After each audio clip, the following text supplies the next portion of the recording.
welcome everybody. Welcome back to another episode of Wyatt's Hour, where today it is our 9th episode. I can't believe it's already been 9 weeks of us talking to each other, of me giving you the latest sports news that you need to know and entertainment news. And today, since this is our 9th episode, next week will be our last ever episode on HC Hawk Radio. So today, I have 5 interesting news to talk to you guys about today. We'll start the show off with some basketball news, as we got some WNBA news that we got to go over. We got a couple NBA news, and we have NCAA college basketball news that just broke out within the past week. We'll also be talking about the MLB trade deadline, as the trade deadline is today at 6 p.m. So there was a couple trades that broke the internet this weekend that we're going to be talking about with each other. We will do what we do regularly on the show is our box office recap, and we had a new top 4 in the world for our box office. So we'll talk about the box office list, what movies are coming out. Then we have the first NFL game of the season is this Thursday. It is the Hall of Fame game. We're going to be talking to you guys a little bit about that and a little bit about some more preseason news stories that you need to know, what to expect for the upcoming NFL season. And to end the show today, we will be talking about the professional wrestling in Pacific. WWE had their biggest party of the summer, the biggest event of the summer, SummerSlam, this past weekend. And I watched all 12 matches, so I'm going to be giving you guys my thoughts on each match and just giving you guys a little bit about what happened at SummerSlam. So don't go anywhere. We're going to go into a music break. As you see today, it is supposed to be really cloudy, and it was rainy in the morning. Supposed to clear up a little bit in the afternoon and get in mid 80s. You can go right ahead and get prepared to go outside. So we will be back right after the music break. And once we come back from the music break, we'll be talking about the biggest news in basketball. So we'll be back right after this. And welcome back, everybody. You are listening to Wyatt's Hour right here on HC Hawk Radio. That was Golden Hour by Jake. So we're going to be getting right into our first segment of the day, which is the latest basketball news that you need to know for the past week. We had 2 trades happen in the WNBA before their deadline on Sunday at 3 p.m. That was the deadline, but we had a couple trades that happened before the deadline. We got Casely Plum. She got traded to the Phoenix Mercury. The Los Angeles Sparks they're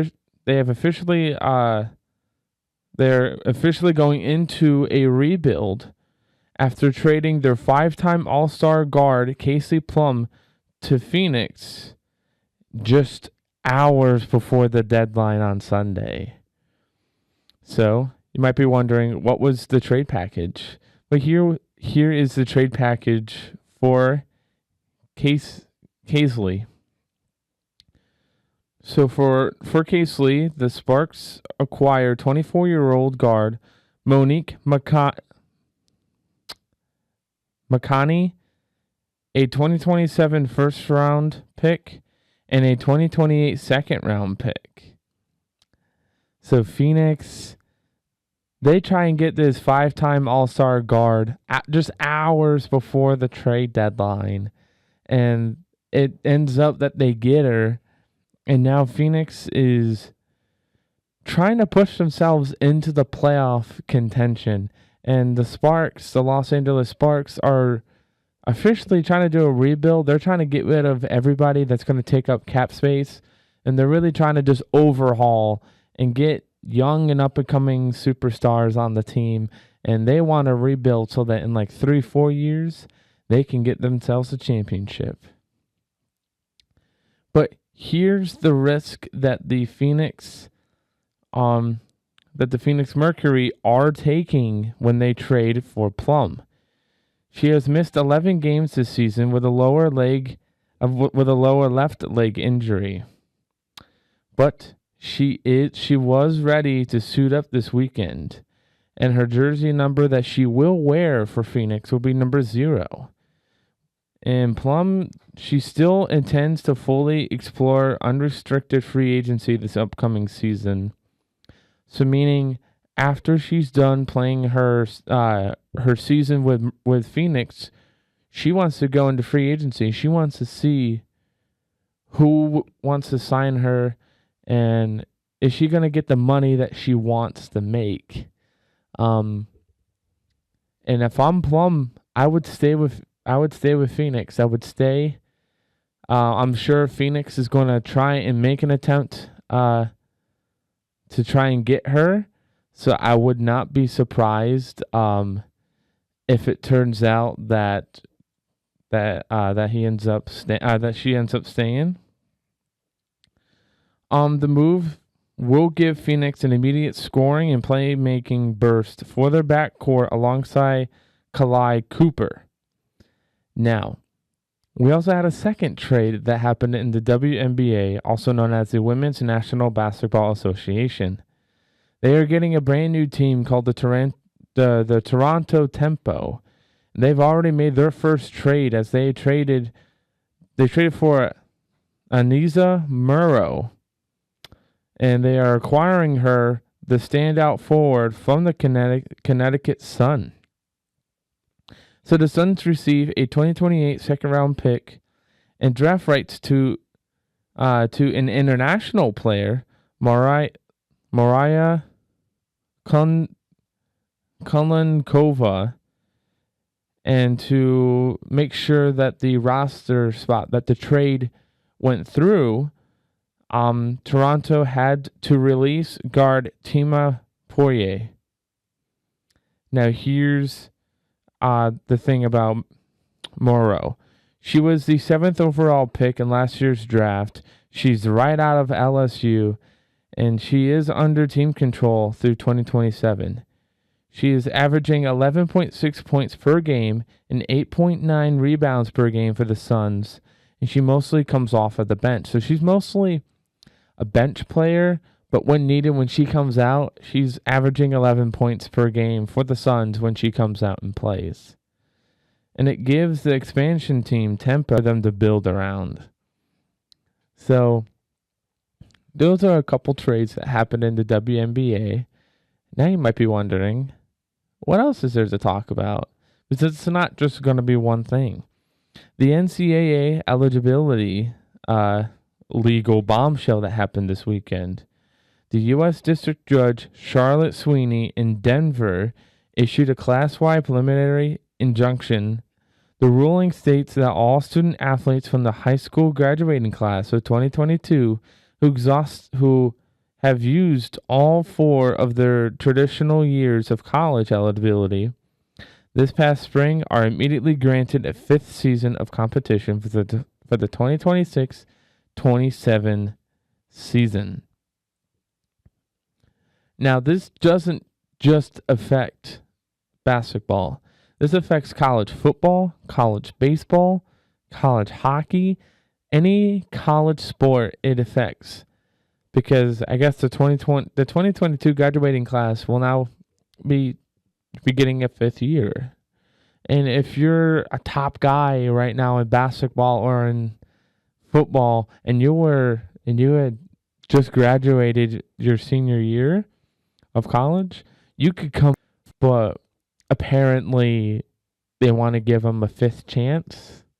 I really don't know why they wanted to they wanted to give them a fifth eligibility. So here's how it'll apply to Division I basketball. Division I basketball rosters across the country, it completely undercuts the NCAA's planned implementation of its new 5-for-5 eligibility format, which the governing body was trying to hold off on enforcing until the fall of 2027. So it was already a plan for NCAA to do a fifth eligibility, but the governing body wanted to wait until next year. But college is like, nope, we want to do it this year. So they're doing it this year. Following an immediate weekend uproar from college athletic departments, the judge issued a clarification. The court specified that the injunction does not override standard transfer rules and strictly does not apply to college football players who have already signed professional contracts over the summer and tried to back out to returning to school. NCAA President Charlie Baker publicly slammed the ruling, citing it as pure roster chaos. So, at least there's a little bit of good news coming out of there, right? Players who have already signed a contract with a professional team, like for college football, you got the NFL. For college basketball, you have the NBA. So if you've already signed a team with a professional league, you cannot go back to college to do your fifth term, which is, I guess, relieving. So if any players who did not sign a contract, who are still just out and sitting and laying around just hoping for a chance, that is who they're granting a fifth eligibility for. Because now you're not signed to a professional team. You could go back, you can work harder, you can climb the ranks, and you could really be that player that you've always wanted to be. And we got two more news for you, both coming from the NBA. We had seen that Draymond Green earlier this offseason, he had been released from the Golden State Warriors. He has now returned to Golden State Warriors on a new 1-year, $27.7 million contract. So the Warriors were expecting to get LeBron James. That's why they released him. They wanted as much money as possible for LeBron. They tried to get Anthony Davis, but Anthony Davis is going to sign a new max contract with the Washington Wizards. And the Warriors don't have anybody left. So they want to get Draymond Green back. And I'm surprised that Draymond signed as quickly as he did. Because it's really sad to see that the NBA that the Warriors just immediately just moved on without him quickly. And then, so for LeBron James, I've probably said it before here on the show. LeBron James has signed a 2-year, $8 million contract with the San Francisco 76ers. Not San Francisco. Philadelphia 76ers. I still have my mind on Golden State Warriors. So LeBron James has signed a 2-year, $8 million contract with the Philadelphia 76ers. Let's just say that if healthy, that team there's no chance that they're not making the playoffs this upcoming season. There's no way. Literally, I think 76ers could go all the way to the finals. That's how good their team is. You got Joel Embiid at the center. When healthy, he is one of the best centers in the league. VJ Ejikombe, who is still new to the league, 2 years, but he's really dominating. He's a good role player. You got Jaylen Brown, who got traded from the Celtics to the 76ers, and he was really good. He helped hold down the fort for Celtics while Jason Tatum was injured. And then now you have Tyrese Maxey, who was really good. He He was one of their best players last season. Always a really good player. He will get you points. He averages 30, 40 points a night. And now you got LeBron James, who at 40, I think he's 41 or 42 years old, in his 40s, playing as well playing as good as he is. He's really good at defense. And now you bring on a player who is really good at defense. Now, let's say two people are on Joel Embiid, because you're going to need at least two. You have one person on Edgecombe, one on, let's say, Brown. You have Maxley and LeBron left. Like, teams are going to have to really do their game plan around who. It's really going to be difficult.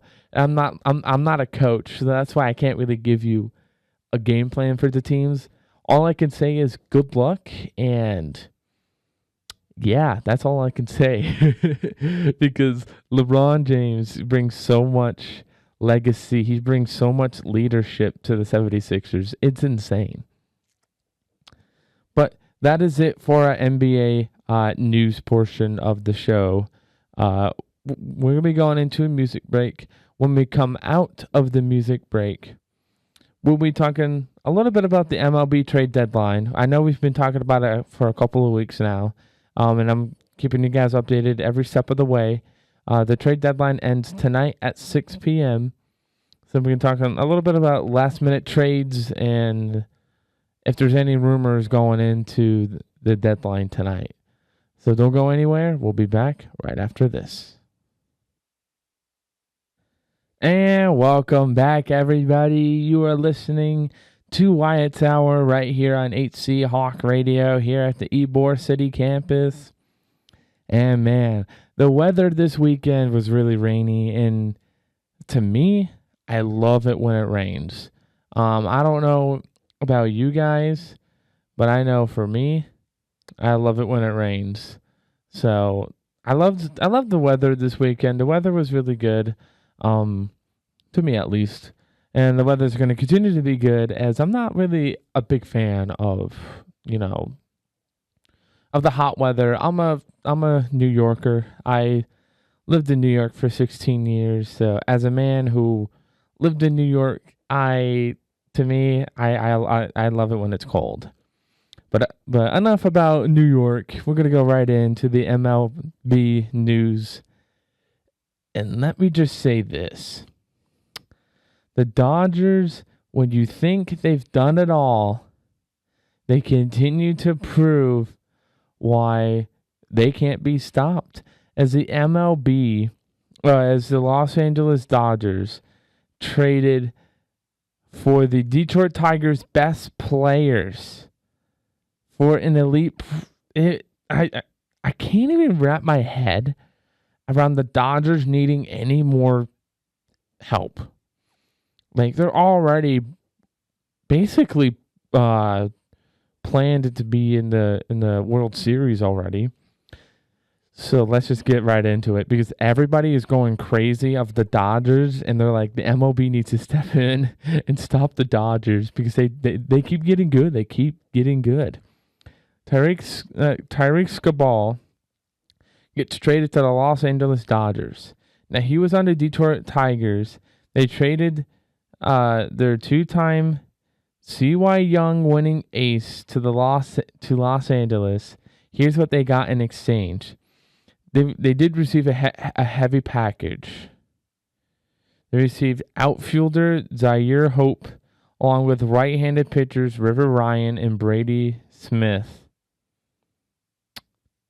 And Skubal is going into free agency this offseason.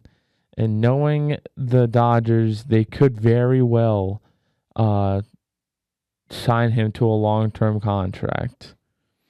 We also have a couple other trades to talk about. Luis Arias and Brooks Riley get traded to the Philadelphia Phillies.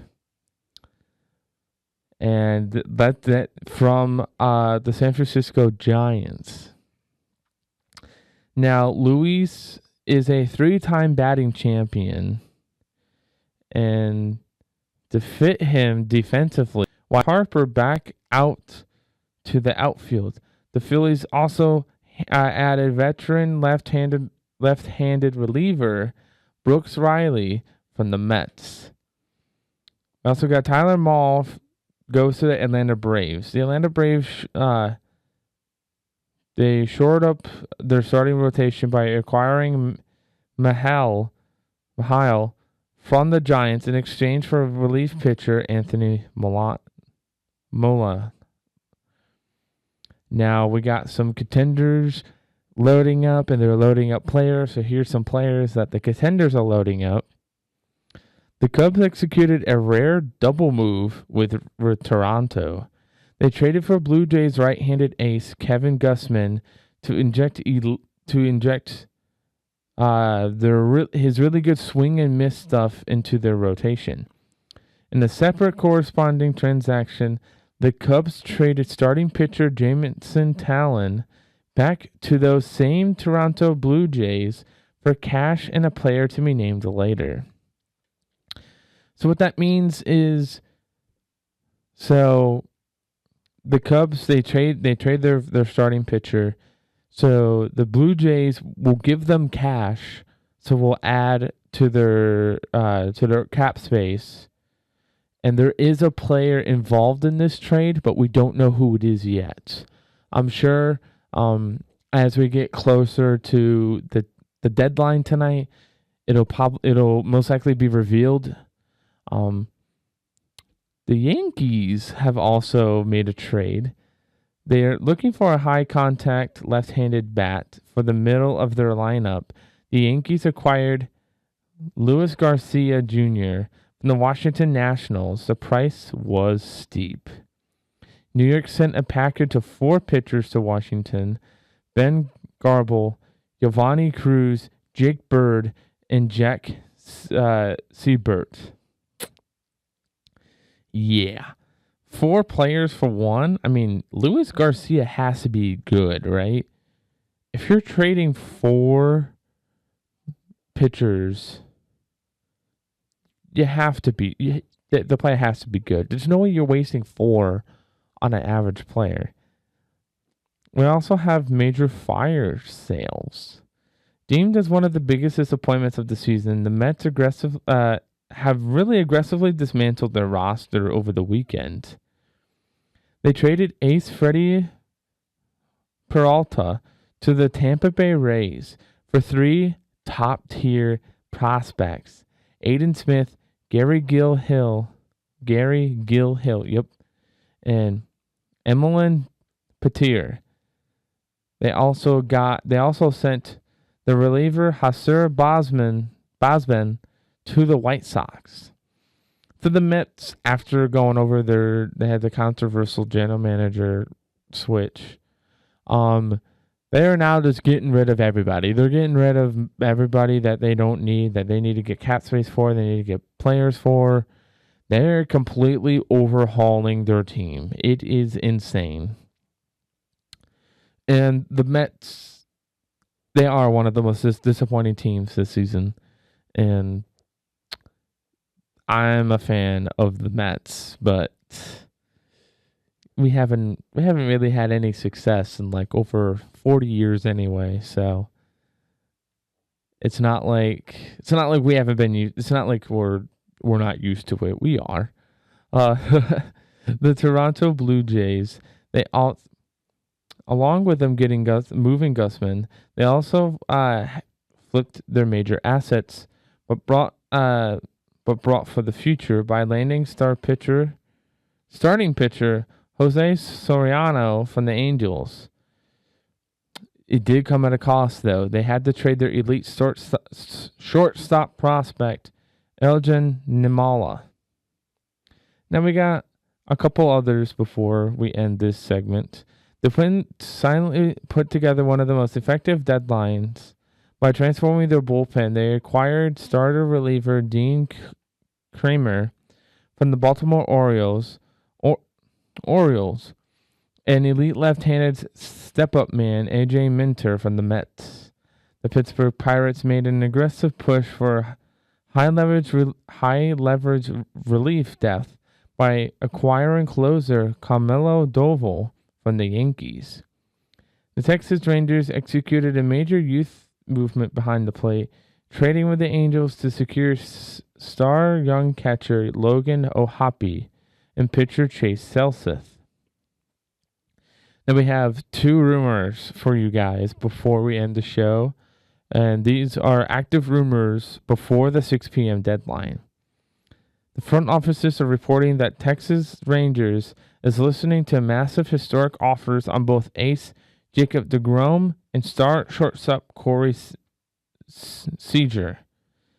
And not a surprise, the New York Mets are actively working the phones to find packages for closer Clay Holmes and outfielder Luis Robert Jr. before the deadline. So the Mets are actively just trying to get rid of everybody. They're trying to get as much good players as possible so that next season they can be good. So that is all for the MLB trade deadline recap and rumors that you need to know. We're going to be going into a music break. When we come out of the music break, we will be talking about the box office and upcoming movies of the month of August that you guys need to know. So we'll be back right after this. And welcome back, everybody. We are back from the music break. That was Thank You Next by Ariana Grande.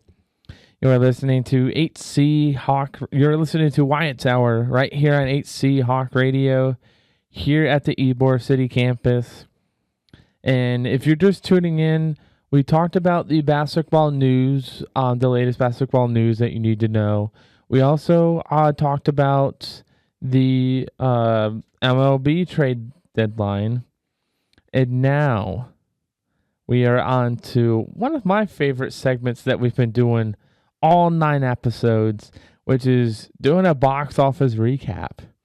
If you're new to the show, if you're just listening to the first time, what we do is we go over the top 10 box office, who's made the most money, and I give my thoughts on does it deserve to be there or doesn't deserve to be there. And also, I'll be giving you all the movies that are coming out in the month of August. So sit back, relax, enjoy your snacks, and let's get right in. So the undisputed champion of the box office is obviously Toy Story 5. Toy Story 5, last week it made 1.3, I believe, billion. It is now at 1.066 billion, which it's crazy to me that Toy Story 5 is now, I think it's going to stay up there until a movie like maybe Spider-Man or a movie like Street Fighter breaks that record. But right now, Toy Story 5 is up there. We still have the Super Mario Galaxy movie. They've been in the top 5 all year. They were, for the longest time, they were number 2. They were number 1. They've went to number 2 since Toy Story took the number 1 spot.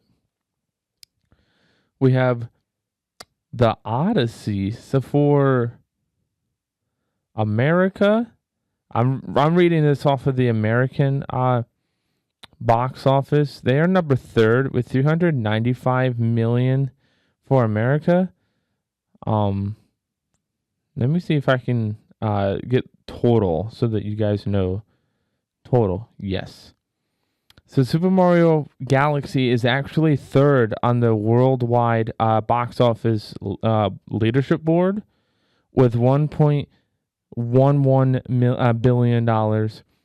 Michael has now moved up the ranks to number 2. So Michael is at number 2 with $1.016 billion. It is insane that even after Michael Jackson has passed away, rest in peace to Michael Jackson, he still continues to make billions and billions of dollars and makes hits after hits, and it's crazy. Now, we welcome Spider-Man Brand New Day to the top 5, as it has already made $932 million literally in 4 days. I have literally, that is the fastest rise almost to $1 billion I've seen ever. Like, that is super crazy. That $932 million have been made in 4 days. 4. I can't wrap my head around that. Like, I bet you within next week, when we talk about it next week, it'll be number 1. Like, I'm super surprised. And now we also welcome another new movie to the top 5, The Odyssey. As I was going to talk about that until I went to the worldwide, because I wanted to tell you guys, make sure that I'm telling you guys the correct information. They have made $911 million. Now,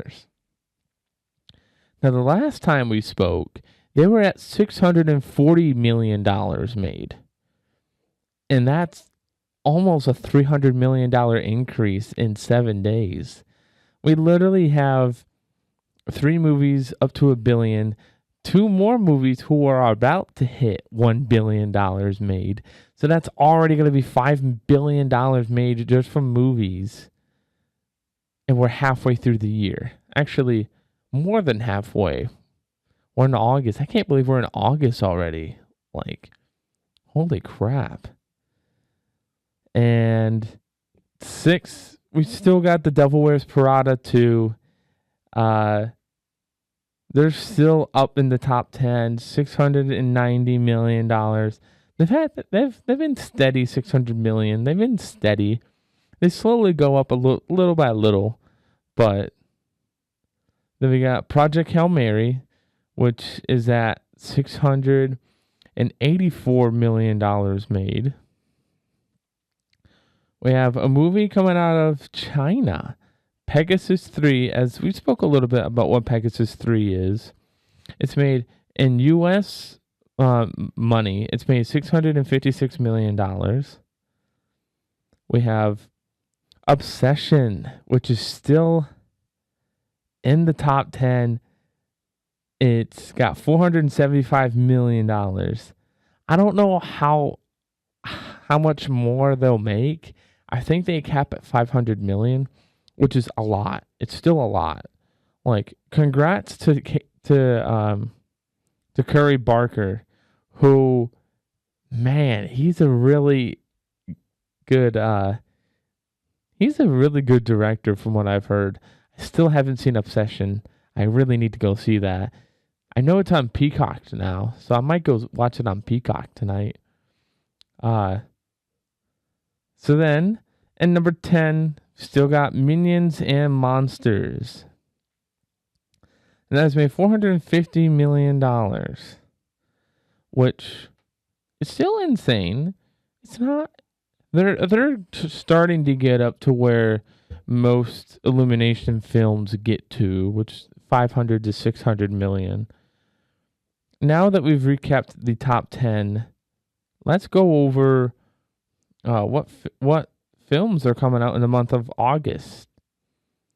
As you guys might be wondering, what's coming out, and I will tell you exactly what's coming out in the month of August.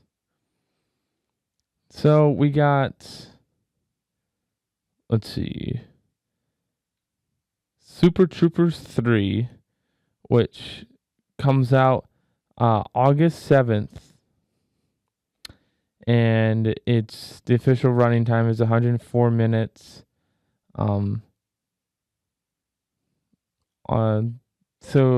Super Troopers 3, haven't really seen any of the other movies, but I guess it's like a big deal.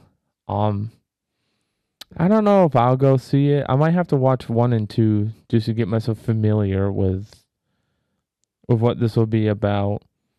We also have a movie that I know a lot of people have hopes for, but I don't know if it's going to deliver the way that people want it to deliver, which is The Ice Cream Man.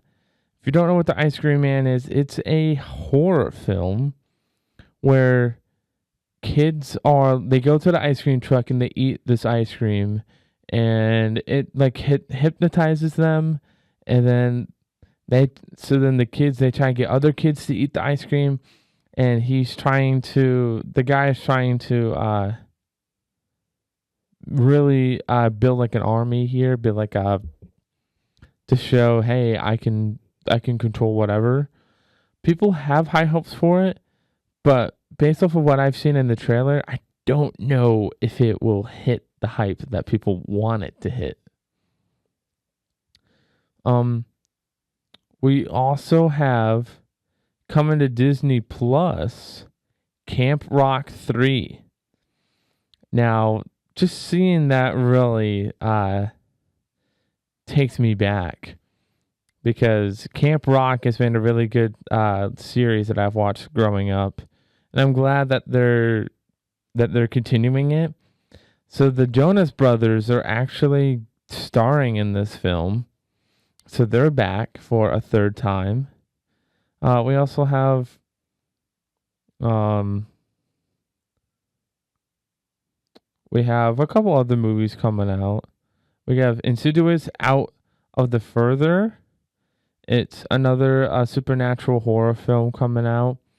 It's a sequel to Insidious: The Red Door. It comes out August 21st. I'll give you a little bit of the plot. Gemma, a young mother raising her daughter in her childhood home, discovers she can travel into the future, a purgatoral realm of lost souls.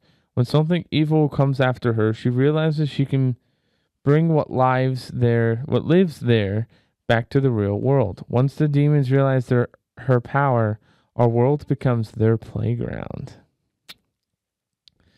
Now that sounds like a good movie. It sounds like a movie that I would be really excited for.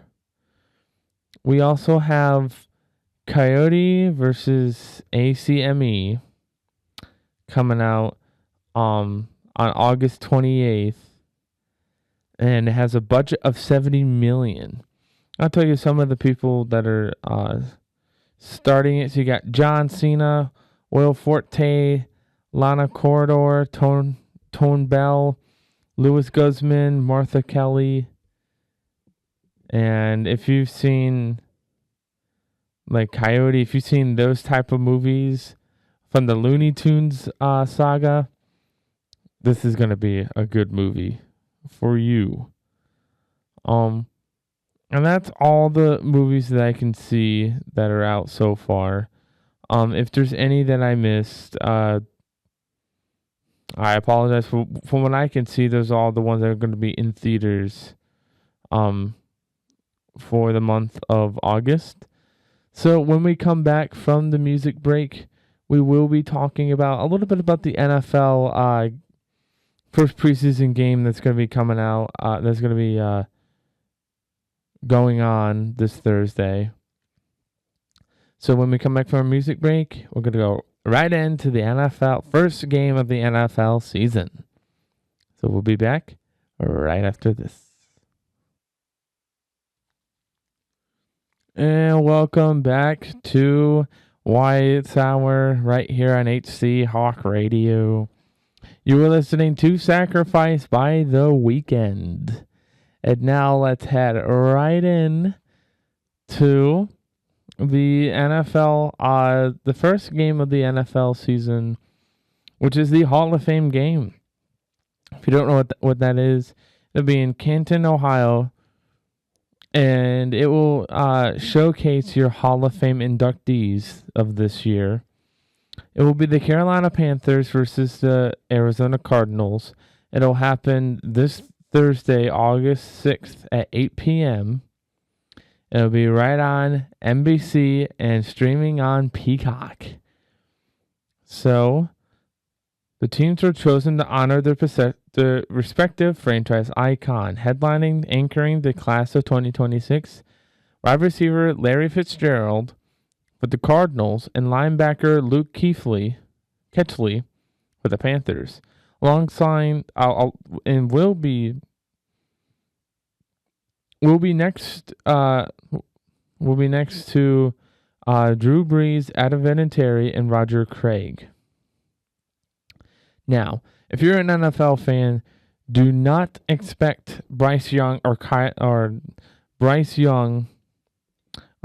Jacoby Brissett to make the field for the Cardinals and the Panthers, as your starting quarterbacks normally do not play the first game of the preseason.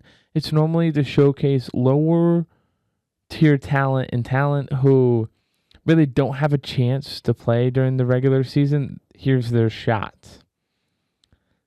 And from what we can see, I would expect Carson Beck from the Cardinals to make his start, and alongside of Gardner Minshew for the Cardinals. I also expect for the Panthers, really isn't that much players that you can for the Panthers. Bryce Young may play a little bit, but you'll get their backups. You really get a chance to see the Cardinals, from what they had, the success that they had last season. Is it a fluke or does it continue? And for the Cardinals, you'll see your debut of your your second or third overall player, Jeremiah Love, running back for the Cardinals. You'll see the debut of him. So my official predictions on the game is I believe the Cardinals will win 21-17 against the Panthers. And now we got some stories going on. Expect Fernando Mendoza to have some playing time for the preseason and to see can he start over Kirk Cousins. And what I believe is I don't think he will start over Kirk Cousins, but I do believe that they switch to him in the middle of the season.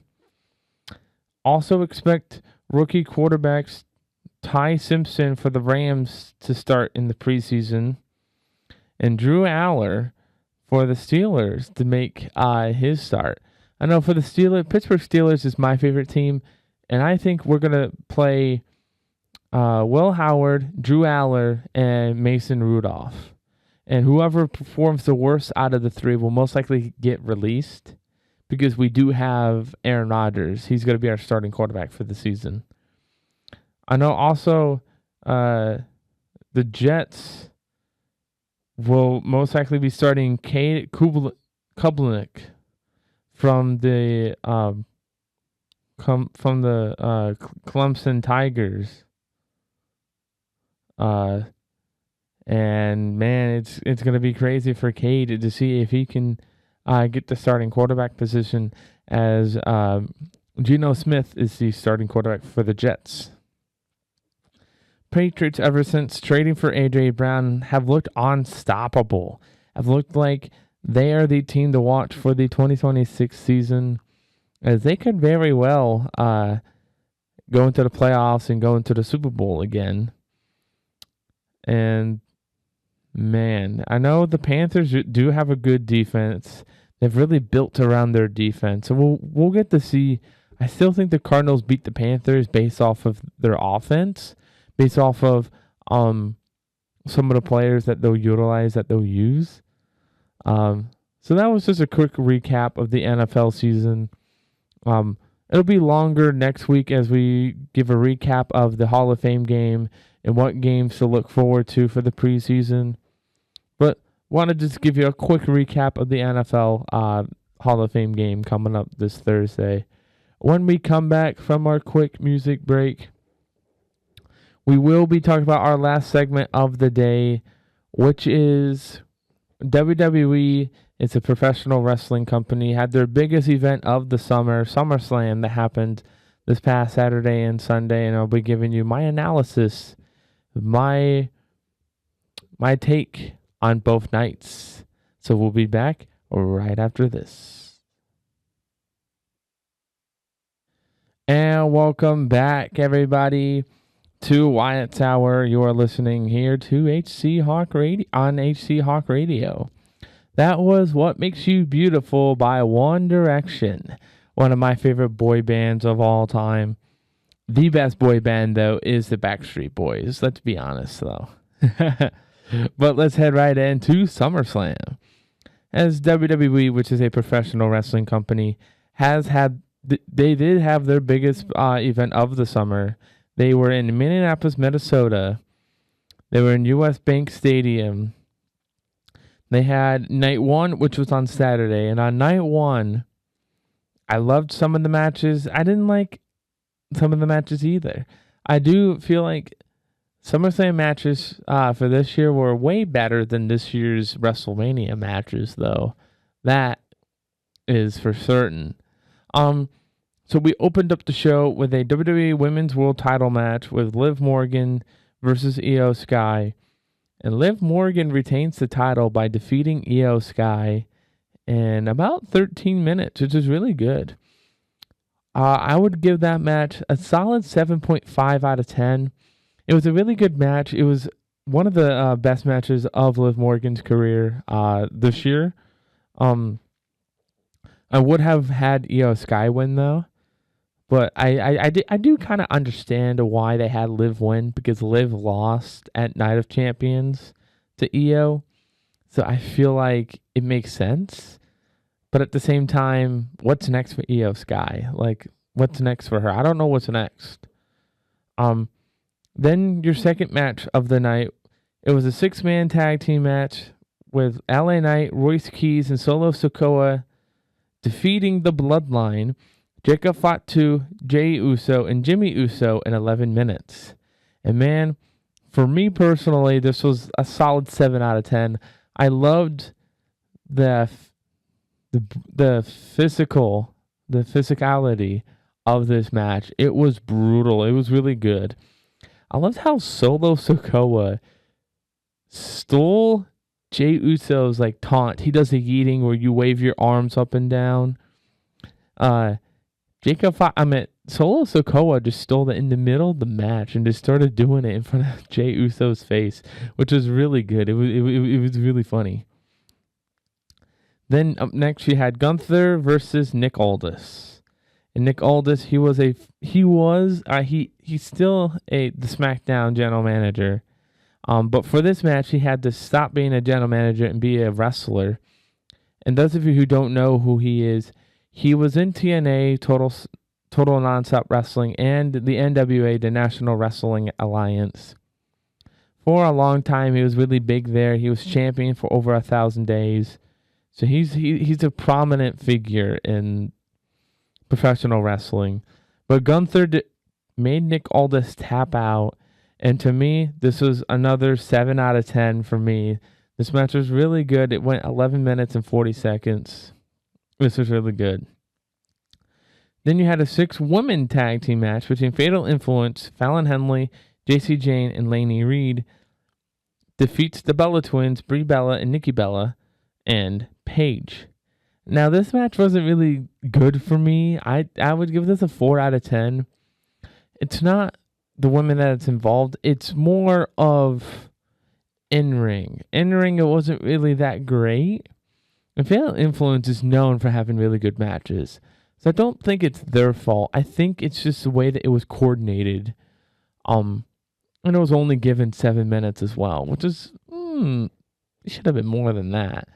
But the big moment came after the match where Nikki Bella and Brie Bella turn on their best friend Paige after she lost them the match.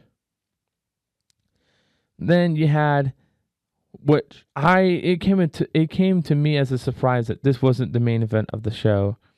But yeah, for the WWE Championship, you had CM Punk defeats Cody Rhodes in 29 minutes and 45 seconds. To me, this was a 7.5 out of 10 for me. I loved this match. I loved how the length that CM Punk was willing to go to win. He did a moonsault at 49, being 47 years old. He did off the top rope through the announcer's table, tried to do an elbow drop, but Cody moved out of the way.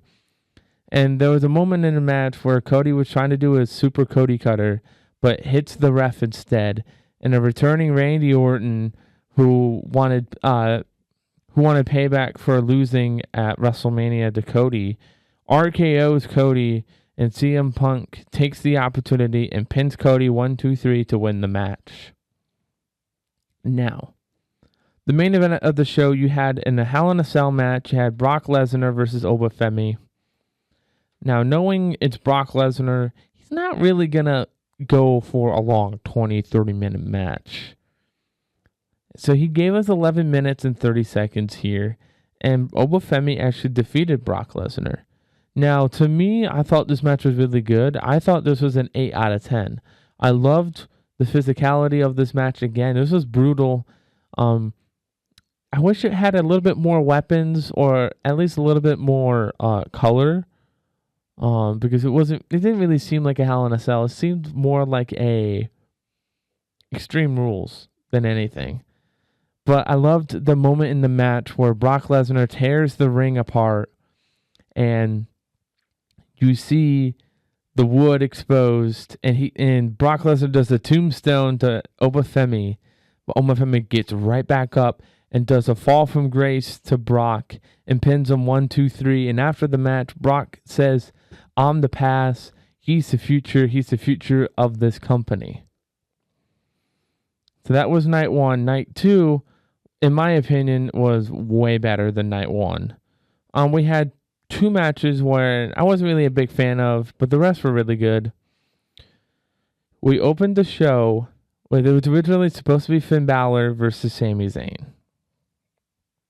And Nick Aldis, he was reinstated as the general manager, comes out and he announces a fatal 4-way. So Gunther, the man who beat him, is in this fatal 4-way. And after 2 years of being gone from from wrestling with a broken neck, Kevin Owens returns and wins the fatal 4-way and will now face CM Punk for the WWE Championship. Baron Corbin made his return a couple weeks ago, and he was facing Trick Williams at SummerSlam. Baron Corbin is your new United States Champion. After doing the end of days to Trick Williams in 9 minutes and 10 seconds. Oh, I forgot to say the fatal 4-way, I give it a 7 out of 10. And this United States Championship match, I give it a 4.5 out of 10. It's not that it should have went longer. The in-ring style should have been a lot better. Should have been a lot better, especially for Trick Williams. He can have a really good match if you give him the right tools. So I think he should have had a better match than what he had. Then you had a 5-women ladder match for the interim WWE Women's title. And so you had Chelsea Green, Charlotte Flair, Jade Cargill, Lash Legend, and Tiffany Stratton. At 13 minutes, Chelsea Green is your new women's champion.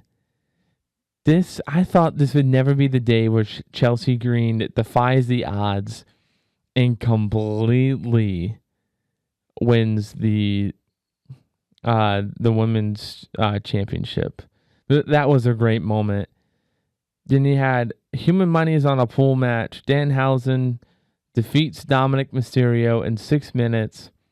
This literally was a 2 out of 10. It was a, for the wrestling aspect, 2 out of 10. But as of how much fun I had, 7 out of 10. I had so much fun watching the match, but the actual match quality was like a 2 out of 10. It was not good, but I had so much fun watching it. And that's what it's really all about. Then you had Chad Gable versus Penta for the Intercontinental Championship. Boy, that was a banger. And Chad Gable, for the first time in his career, wins a singles championship, wins the Intercontinental title off of Penta in an amazing match. This is easily an 8 out of 10 for me. Really good. Really, really beautiful. And in the main event, you had Roman Reigns defeat Seth Rollins for the World Heavyweight Championship. To me, this was 8.5 out of 10. This is the best match of the whole night, of the whole pay-per-view in general. This deserved to be night 2. This is extremely good. The story that they told here was they paid tribute to their third member. They used to be a part of a faction called the Shield, and that dismantled because they had bigger visions for Seth Rollins and Roman. And they had a third participant known in WWE as Dean Ambrose, but in AEW as Jon Moxley. They paid tribute to him by doing his certain moves of his. So overall, this was a really good show. So when we come back, we're going to do a little bit of a short music break. We're going to do a little recap, and I'm going to give you a couple fun facts of the day. So don't go anywhere. We'll be back literally right after this. And welcome back, everybody. This is Wyatt's Hour. You are listening here live on HC Hawk Radio. That was Heart Attack by One Direction. Again, ending off the day with another One Direction song for you guys. So today we talked about the biggest basketball news of the week. We talked about the MLB trade deadline, some trades that were made, and rumors that you need to know. We also talked about the top 10 box office recap and some movies that came out. Had a little bit trouble trying to find some movies that are coming out in August. And then we talked about a little bit about the NFL Hall of Fame game that's going to be happening this Thursday live on NBC and Peacock at 8 p.m. Eastern time. And then we talked about the WWE's SummerSlam results of this weekend. So now let's head right in to some of the fun facts of the day. Did you know that the original Hollywood sign, when the iconic Hollywood sign was first made in Los Angeles in 1923, it actually read Hollywoodland? It was originally built as a temporarily $21,000 advertisement for a local housing development. It was only supposed to stay up for 18 months. The shared ancestry of dogs and bears. Despite looking completely different, dogs and bears are close evolutionary cousins. They both belong to the same suborder of carnivores called Caniformia, which literally translates to dog-like, sharing a single common ancestor that lived roughly 50 million years ago. The oldest inhabited house in the world. The oldest continuously operated private house in the world is the Salford Manor House in Somerset, England. It was built around the year 1148 and has nearly lived in various families for nearly 880 consecutive years. The secret language of elephants. Elephants communicate over distances up to 5 miles using deep, low-frequency rumbles called infrasound. These sounds are so low that they are completely undetectable to the human ear, traveling as various vibrations through the ground that other elephants hear through their sensitive feet. The accidental invention of the slinky. The slinky was invented completely by accident in 1943 by a naval engineer named Richard James. He was actually trying to design a set of specified springs that could stabilize sensitive nautical instruments on rocking ships when he accidentally knocked one off the shelf and watched it walk down a pile of books. So those are your fun facts of the day. Thank you guys so much for listening to Wyatt's Hour today. I really appreciate it. As I said at the beginning of the show, next week will be the last episode of the season of Wyatt's Hour here live on HC Hawk Radio. So make sure you tune in to next week for the last ever episode, as I have a very special episode planned for you guys. So we will see you guys next week for the last ever episode of Wyatt's Hour right here on HC Hawk Radio. And again, thank you guys so much for listening to me for these past 9 weeks. It's been a blessing.